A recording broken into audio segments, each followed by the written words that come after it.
Hi, I'm Lisa, the artist behind Lachri Fine Art. It is Tuesday, so I'm here to critique one of your original paintings or drawings. If you have an original painting or drawing that you would like to submit for critique, head over to my website, lachri.com/critiques. That link is below in the video description, and you can submit your work there. Today's artwork comes from artist Talitha, pretty name either way. You can view more of her work on her Facebook page. That link will be below in the video description. This pet portrait was her first time using pan pastels. Great job. And she just started with art a few months before that. So yeah, she's going to be incredible starting off this good. This drawing is so well drawn out. So you've started with a great foundation, and that is one of my biggest tips for most artists. Make sure your line drawings, your initial drawing, is accurate before you start blending and shading or painting or whatever medium you're working in. Make sure you've got that accurate drawing, because if once you start working, you realize that the eye's in the wrong place, the nose is in the wrong place, it's not going to get much better. But here, everything is great. Your highlights and shadows are in the right place, and that's another big thing. Making sure that those highlights and shadows are not just randomly put all over, because those highlights and shadows are determining what that underlying bone and muscular structure is. So if those are wrong, you can make an animal, even with a perfect line drawing, you can make the animal itself look very deformed. I've only had a couple of tips for you. My first one being, hype up that contrast.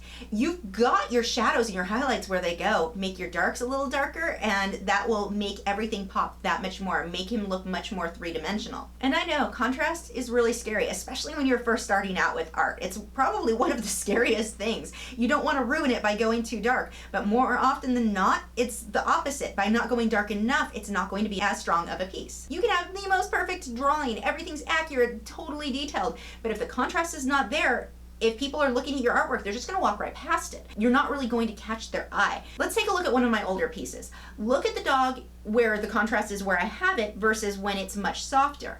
Same detail, same drawing, everything's exactly the same. The only difference is the contrast. And look how much more the one with all the contrast pops out at you. And it doesn't really take that much more work to increase the contrast. You just have to get over being afraid of it. And trust me, we are all afraid of it to start with. That is a normal feeling. You just have to give yourself that push to get over it. So taking years, let's see what that would look like by hyping up the contrast.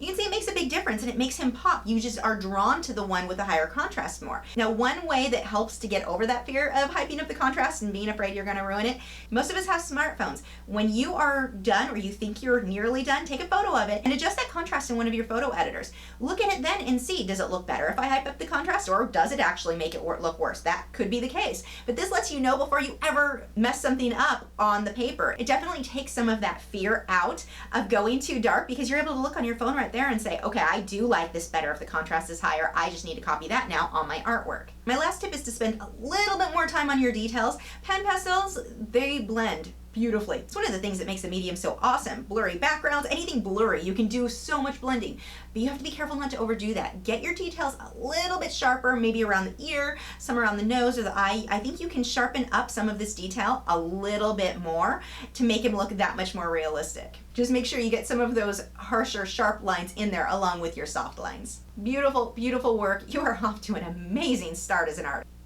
Thanks for watching. If you're new to my channel, I have new video critiques every Tuesday where I'm critiquing your original paintings or drawings, my own speed paintings, drawings, and tutorials every Wednesday, art Q&A videos every Thursday, and artist vlogs each weekend. So if you haven't already, I would love for you to subscribe so you miss out on anything. And you can follow me on Facebook, Twitter, Instagram, Google+. All of those social media sites are linked below in the video description where you can keep up with news, my newest work, and see real-time clips of whatever it is I'm currently working on. I'll see you guys tomorrow.